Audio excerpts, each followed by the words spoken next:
Hi everyone, Lisa Haven here. Well, NASA scientists are saying, quote, a solar minimum is coming. But what exactly does that mean, and what effect or impact does it have on you?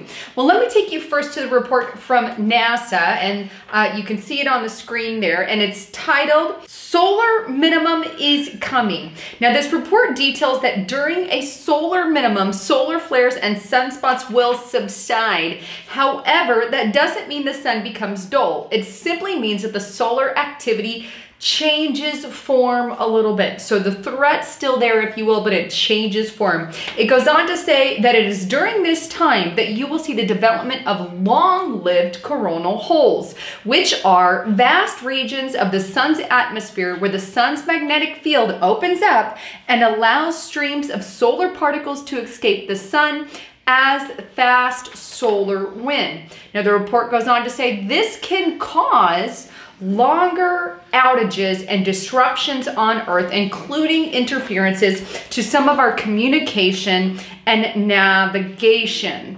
Now, this also details that this particular event happens every 11 years, kind of like clockwork. So nothing to be panic or go over the top about. It's part of a normal cycle. But with that in mind, I do think that we do need to prepare for solar activities and events, because we know, based off of craters in the earth here in our own world that we live in, that that is something that is at the forefront. Now, here's what I find interesting and fascinating that comes on the heels of this release from NASA, is that right before Obama left office, October 13th, 2016, Barack Obama issued an executive order to prepare for solar events. I'm going to go ahead and throw it up on the screen, but it's, and I quote, an executive order titled Coordinating Efforts to Prepare the Nation for Space Weather Events. Now, this particular EO goes on to state the following. Space weather events in the form of solar flares, solar energetic particles, and geomagnetic disturbances occur regularly, some with measurable effects on critical infrastructure systems and technology, such as GPS systems, satellite operations, and communication aviation, and the electrical power grid. Extreme space weather events, those that could significantly degrade our infrastructure, could disable large portions of the power grid, the electrical power grid, resulting in cascading failures that would affect key services such as your water supply, your healthcare, and your transportation. Space weather has the potential to simultaneously affect and disrupt health and safety across entire continents. Successfully preparing for these types of events is an all-of-nation endeavor that requires partnerships across governments, emergency managers, academia, the media, and insurance industries, nonprofits, and the private sector. Now, I shared this executive order last year, but this is one that he issued right before getting sent out of office. We know that Donald Trump was elected in November, and he just issued that in October.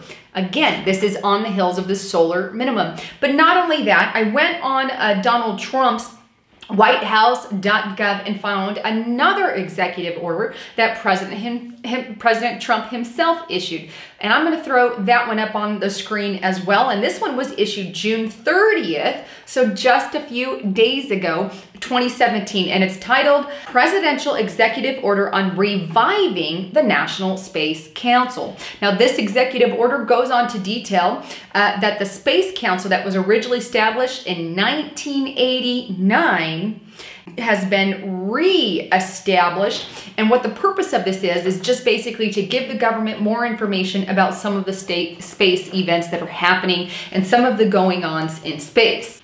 Well, there you have it. Want to know my 2 cents on this? Well, according to NASA, this happens every 11 years, and the threats of solar flares are still there, or space events. They all exist. So for the governments to prepare, I think that's a very good idea, something that needs to happen, especially considering the craters and the things that are there. Not to mention the biblical account of wormwood. If you've never studied the book of Revelation, in the book of Revelation, it actually speaks about an asteroid coming down. Multiple people believe believe that that's what that is, but it's called wormwood. It has a name, and it comes down here. Well, maybe governments know a little bit more about what's going on as far as our space is concerned. Who knows? But either way, I think it's a good idea to prepare against space weather attacks, because they've happened before and they can happen again. And who knows what can happen in the meantime before the book of Revelation plays out. But either way, the book of Revelation does talk about an asteroid coming down. Anyhow, just would love to get your comments and concerns on that, and love to hear your 2 cents on it. If you've not gone to getthetea.com, please make sure you go there, buy, and this is the most amazing tea. This is the Super Strength Detox Tea here, and it will completely detox. He also has lots of supplements there, things that you get every day. There's also the Allison C. Check that out. This is good for immune system if you're traveling or just to take every day. It helps keep you nice and healthy. When people are definitely sick around you, it will keep you clean. But with the tea, it's a powerful combo. So go to getthetea.com and check that out. Anyhow, wanted to bring you the latest on all of that. I'm Lisa Haven, signing out.